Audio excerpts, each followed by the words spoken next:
Mental health? Bad. Emotional health? Bad. Physical health? Bad. Hey, are you feeling okay? Oh, I'm fine.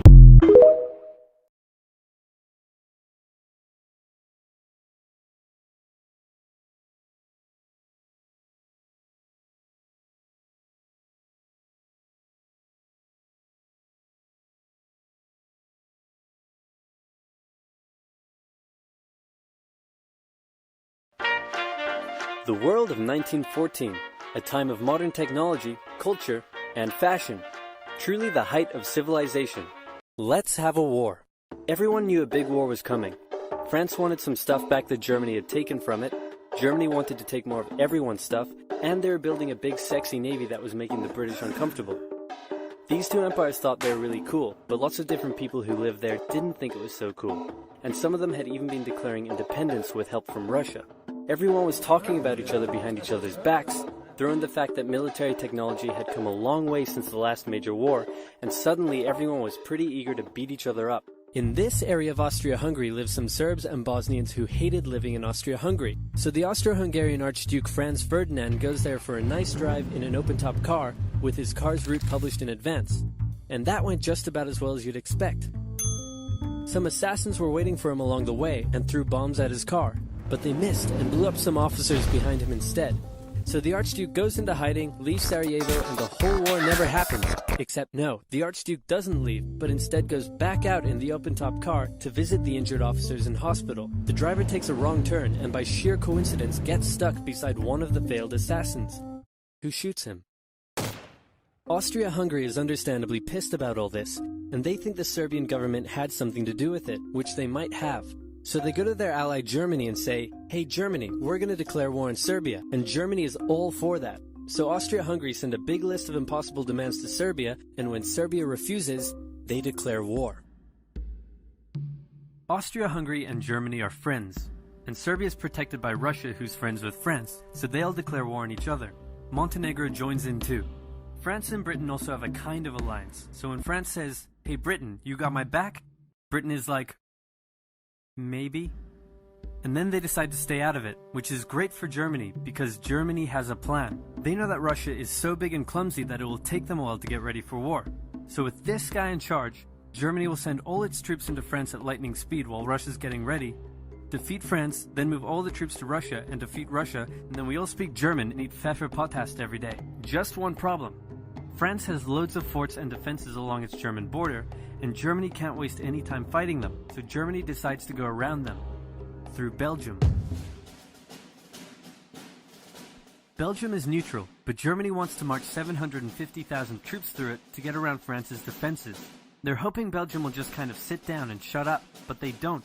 They fight back, and they're pretty good too, so they slow the Germans down.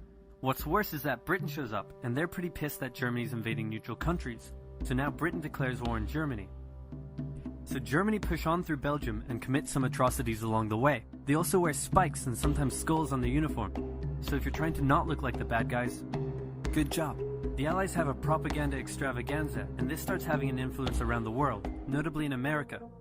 The US President Woodrow Wilson sees himself as a bit of a Jesus figure, and spends most of the war trying to get everyone to just hug it out. But there's also a large population of ethnic Germans living in the United States, and when the war first broke out, they were like, "Yay, Germany!" But now that they're committing atrocities in Belgium, they're less enthusiastic. Let's play Spot the French Soldier. Did you see him? Easy, right? He's wearing a bright blue uniform with red trousers. And do you know who else spotted him easily too? The Germans. So when the French were slowly marching in columns through the countryside, the Germans easily tore them to shreds with their giant guns. All the nations involved in this war went in with an old-school war mentality, and all of them had to update their uniforms and tactics a lot during the Great War. Because this war was going to be like nothing anyone had ever seen before. Russia's ready for war, and way earlier than expected. Hey Austria-Hungary, can you get on top of that? Oh yeah, sure, we've got this. Nope. So Germany has to send some troops back to the east to defend against the Russians. The chief of staff of the Austro-Hungarian army is this guy, and although he is handsome, he turns out not to be the best military strategist. Austria-Hungary constantly ignores Germany's advice, and then comes running back to Germany whenever they get in trouble. Austria-Hungary even gets its ass kicked by tiny Serbia, who repels all their invasion attempts at the start of the war. It's better news for Germany in the north, though, where they almost completely wipe out the Russian Second Army. Back on the Western Front, the Germans continue advancing and are in sight of Paris. At this point, anyone would be forgiven for thinking the Germans were going to get that quick victory after all, but then things start to go wrong. The French commander-in-chief knew something had to be done, and he ordered his armies to stop retreating. In the resulting battle, a gap opened up in the German lines. If a gap opens up, the enemy can use it to flank you from the side and behind, so the German armies have to retreat. The Allies launch a counterattack, so the Germans dig into defensive positions. The Allies do the same. Then both sides move north, trying to outflank each other along the way. When they reach the sea, they're in a stalemate with trench systems running the whole way from the coast to Switzerland, the beginning of trench warfare on the Western Front. Here's how trench warfare works. Two opposing lines of trenches with no man's land in between. One side would pummel the other with hundreds of thousands of artillery shells, sometimes for days at a time. This had a huge psychological effect on the soldiers, leaving many shell-shocked. Then, the attacking troops would leave their trenches and rush across no man's land, a muddy wet mass of shell craters and barbed wire.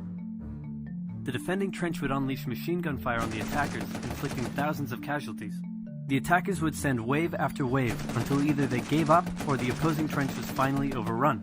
There would be months of fighting and the deaths of thousands in order to gain a few meters or kilometers of land. Living in the trenches was hard work too. Corpses, mud that could swallow you whole, pools of poisonous water, rats, disease, the smell. It's insane that millions of soldiers put up with these conditions, and commanders ordered them to do so for years.